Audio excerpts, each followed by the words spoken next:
everybody, welcome to 54 Nights. It's a different type of departure day for us, isn't it? Yeah, it's a lot different. I mean, there's a couple of ways we leave for vacation. One of them is taking off at 2 o'clock in the morning. That's when the kids grew up with. Yeah, you know, because they'd be sleeping for several hours before dear old dad would have to hear, "Are we there yet?" Although my kids never actually said that. No, they enjoyed the journey. And then, you know, other times we leave after I get off work on Friday morning, you know, usually around 10, 11, somewhere around noon sometimes. Today is pretty different. And it feels different. It does. It feels different because we're not leaving until almost 5 o'clock this afternoon because she's watching the grandbaby. And I know you're like, well, why bother then? Why leave today? Yeah, because it buys us about 3 or 4 extra hours. We'll head north about 3 or 4 hours and find us a rest stop or a Walmart or something and stop for the night. I'm not gonna pay $50 to sleep in our camper at a campground. So yeah, it's different. We ran errands this morning, which we don't typically get done on travel day. We don't have everything packed yet. Yeah. It just feels weird. Yeah, we're just now getting stuff shuffled around so that we can get the trailer hooked up to the rig. It's a different day and it's an exciting day because we're going to Colorado.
So, I mean, why don't we just wait till in the morning to leave is one question I'm sure a lot of you have. And we got this cargo trailer that we got to load up with the motorcycle and all that. I don't want to leave it sitting out in the street in front of the house all night long. And you know, most people don't want to be making a lot of racket at 2 o'clock in the morning getting everything put together. So we hope most people. And on top of that, we are at a rest area in Kansas, and we just shaved 3 hours off of our travel time tomorrow. Shaving. And we were too excited to sit at There's home. no way I could have slept tonight if we were still at home. You didn't sleep last night. I think it was something she fed me. But, you know, I won't feed you anymore.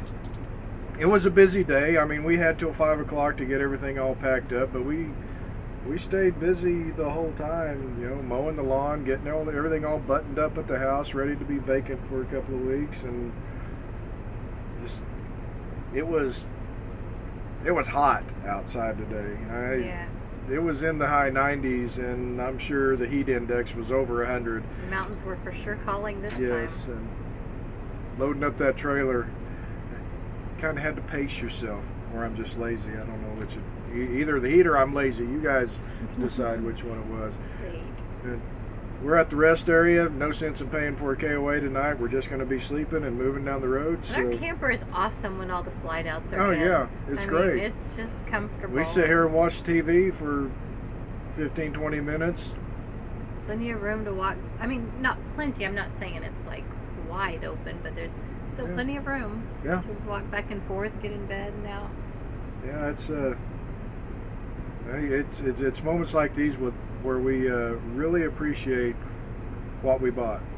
You know, the floor plan and the fact that it's a Class A motorhome, just it fits our travel style. And honestly, it's pretty cool that you don't have to get out to get back in. Yeah. I mean, we don't have to worry about if there's anybody outside that's kind of scary. Yeah, don't have to wake her up in the morning. Yeah. I mean, we'll enjoy it. I think it's about time for us, for one of us, the driver, most likely, to get some sleep. It's probably going to be all four of us. I think I'm ready.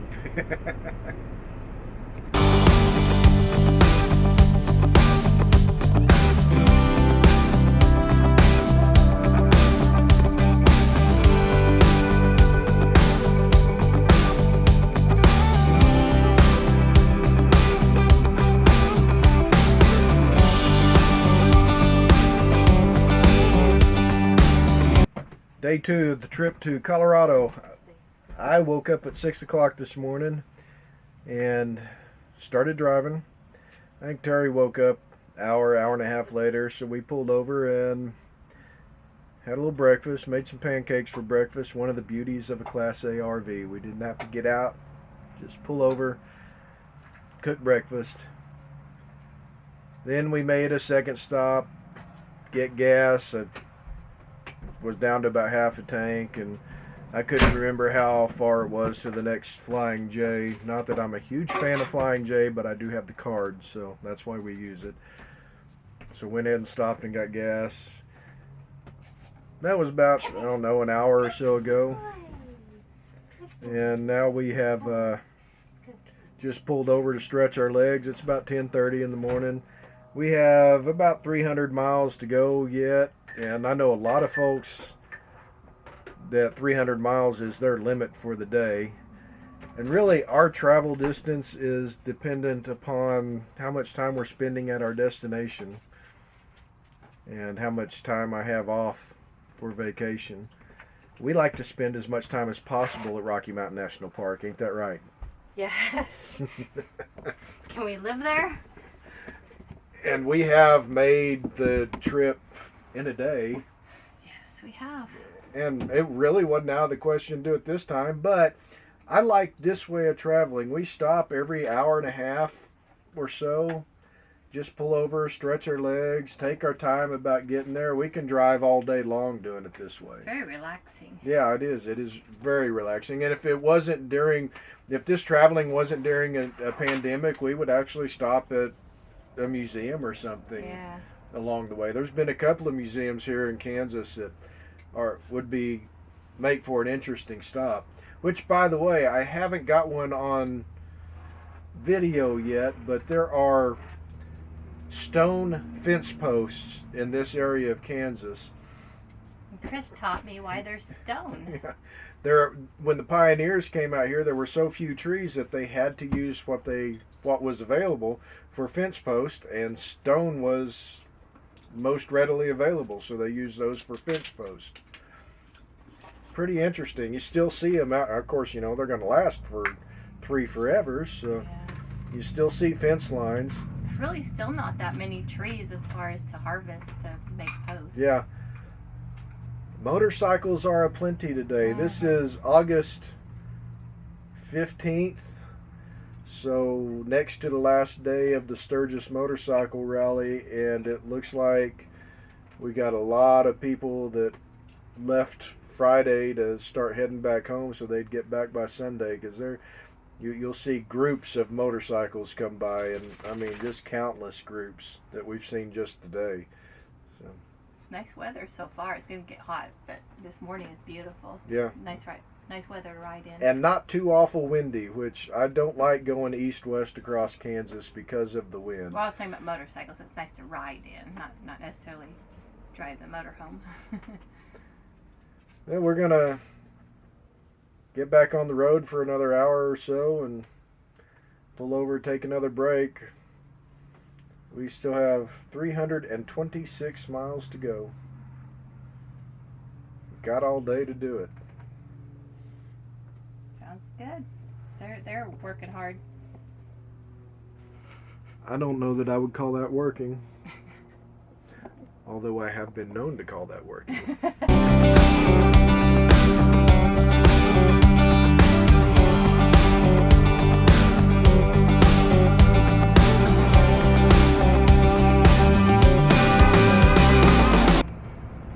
travel all these states and we find things that some states do better than others. Tell you what, one thing that Kansas does is kind of small. It's small, but they have signs on the interstate that tell you the next 2 or 3 rest areas, how many parking spots are open in them, if they're open or and not. if they're open or not. It's actually pretty nice because it was getting about lunchtime, and I really wasn't going to stop at this rest area because we had just stopped like less than an hour before that. But the next rest area, which was about another 45 minutes down the highway, was closed, which means we would have had to wait like an hour and a half or so before we got lunch, and by then she gets a little hangry. Right. We're in a Class A. We really didn't have to wait, but No. to have a comfortable sit down, not driving lunch. Well, yeah, we just pull over here, make us a burger, take the dogs out for a walk. Let's see how far we got to go. 272 miles. So yeah, we only went like 50 miles from the last time. We're in no hurry. We aren't. We're not in any big hurry. We know where we're staying tonight. I mean, we're going to get there about 3:30 or so if we don't make any stops. So, and there goes another herd of motorcycles. So they are going north. No, they're going. That's west. North is that way.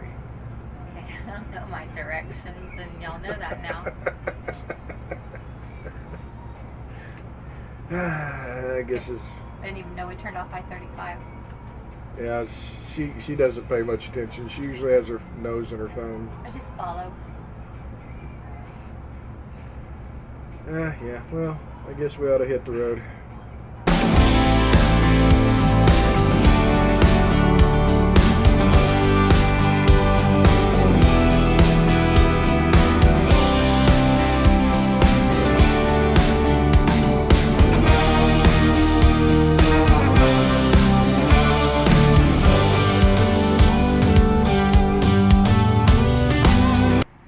Colorado roads are rough. At least I-70 coming in from Kansas.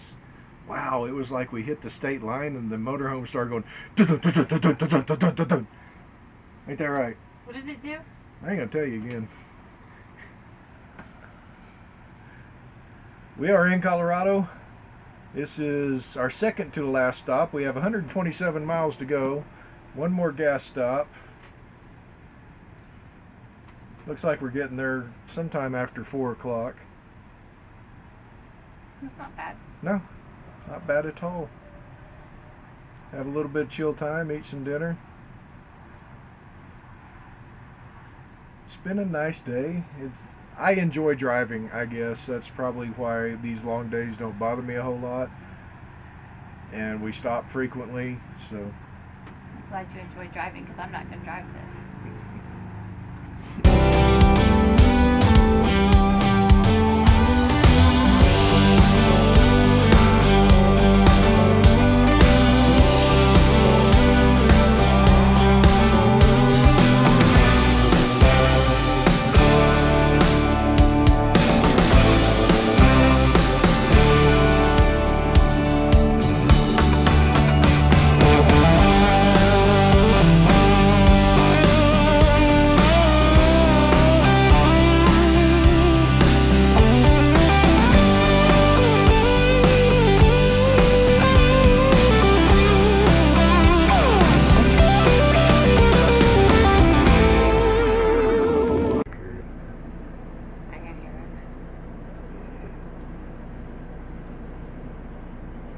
Did I mention I-70? Westbound I-70 coming out of Kansas? Oh, that was I-70? I thought Yeah, the north-south was I-70. Ugh, that's ugly. I was so proud of myself for knowing that, and I was wrong. It got worse. And as many times as we have been to Colorado, we have never taken I-70 westbound out of Kansas any further than Burlington, Colorado. And it's rough. Don't get me wrong, it's rough between the Kansas state line in Burlington. Yeah, did we mention Kansas is amazing? We know where they spend their tax dollars. There was a couple of points on I-70 where it was wavy, like roller coaster type wavy, and it would go this way and then it would go this way at the same time, like at the same time. It got to a point where I really didn't want to even do 60 mile an hour. We were going pretty slow. It was bad, but long day. We made it. We knocked out a huge portion of the journey today. I think tomorrow we've got, depends on how slow we go, 2-3 hours to get to Estes Park. Yay! Yeah. It'll be slow going along the canyon.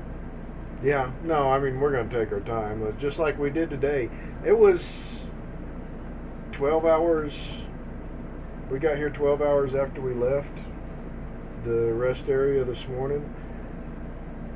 That wasn't 12 hours worth of driving. There was probably 2 or 3 hours of us not moving, moving, walking around outside with the dogs, or cooking, or. It was a relaxing journey. It really was. And we take the furthest north, by the way, exit into Estes Park, so that we go through the canyon. And we highly recommend that if it's your first trip, especially. Yeah. What is this? Attempt number 3, 4, 5, 6. We had a dead battery, a barking dog, and misinformation. That covers it, right? Pretty much. Okay, we are at the East Denver Strasburg KOA in Strasburg, Colorado. And it is really kind of a tale of 2 different campgrounds. You pull in and you've got this beautifully landscaped, kind of a quaint looking little campground. The dogs are about to start barking again. If the dogs start barking, disregard the death, okay? Come on, guys. You know, off to the right, you've got the playground, the swimming pool. You've got these really cool-looking stagecoach-like cabins set up. Conestogas, I think, is what they call them on the website. Oh, good name. They each have their little name on the door, like Buffalo Bill and Calamity Jane. And scattered throughout the campgrounds are different sites with, like, enclosed patio areas. One of them has a jacuzzi. Yeah. So never seen one of those at a campground. And the 2 employees and that's actually a campsite, not a cabin. Yeah. It has a jacuzzi. The 2 employees we actually had contact with were awesome. I mean, super friendly. Seemed like really good people. And they were handling the COVID-19 thing, I think, extremely well. I mean, we pulled up and we were met outside. I didn't even get out of this driver's seat. He walked up, asked my name, went and grabbed the sheet, gave me the full, KOA spiel, and then he had a mask on, and I was courteous and put mine on, and then they took us to the campsite. And the guy that took us to the campsite stood outside the camper and told me everything I needed to know and went on with life. So the dog park has herbs outside that it says you can take whatever you want. There's basil really well kept. Yeah, so there are some really, really nice things about this campground. It's very easy to get to off the interstate. Yeah. And it makes it difficult to move on to the next part, the second campground. Like I said, this is a tale of 2 different campgrounds. As we were pulling in, I noticed the deeper into the campground we got, the less desirable it became. When we stayed here 20 years ago in a pop-up camper, we were up towards the front, kind of the nicer area of the campground, I guess, even though it's right next to the interstate. I mean, you could throw a marble and bounce it off somebody's windshield on the interstate. Don't ever do that. Just don't do that.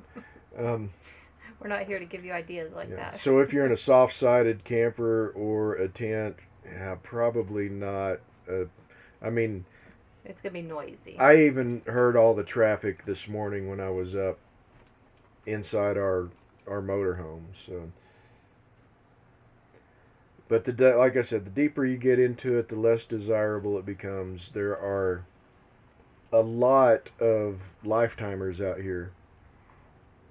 Not full-timers. Full-timers is a different category. These are residents of the campground. Their campers are never going to leave here. No, there's at least a couple of them that the only way they're leaving this campground is on a flatbed. And it may fall apart when they lift them up the flatbed. No windows, no tag. So it gives you that aura. I mean, it's just a feeling of, I guess part of it is kind of insecurity, and just... Not that any of the people we've seen have been bad at all. No, I mean, come on, I grew up with people like these folks living in these rundown trailers. Great people, good people that got your back, that would do anything for you. I'm just talking about the appearance. I'm not talking about the individuals. Mm-hmm. But it doesn't look good. It doesn't look appealing. It's not inviting. It doesn't. I'm glad we only stayed here one night. Yeah, and we're not the kind of snobs that have to have those campgrounds. We're not even for those campgrounds that say your camper can't be more than 5 years old. I mean, that's kind of and I mean really it's not the people living in these campers. It is the campground for allowing the junkyard look. Yeah. It's not even the rundown campers. It's the stuff piled on top. The campground isn't enforcing or doesn't have any rules to keep that junkyard look from happening, which is uninviting. Mm-hmm. The Wi-Fi worked great last night until about 5 o'clock this morning, and then internet access just went bye-bye. I could still connect to the Wi-Fi, but couldn't get on the internet at all. I mean, my browser said no internet connection, but I'm connected to the KOA Wi-Fi.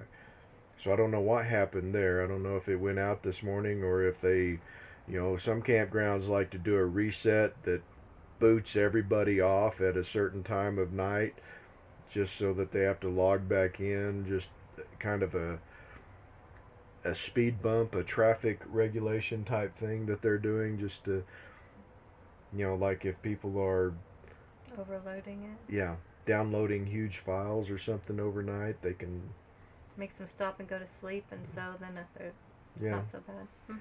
So, and last night the water pressure seemed to be great. We had hot water.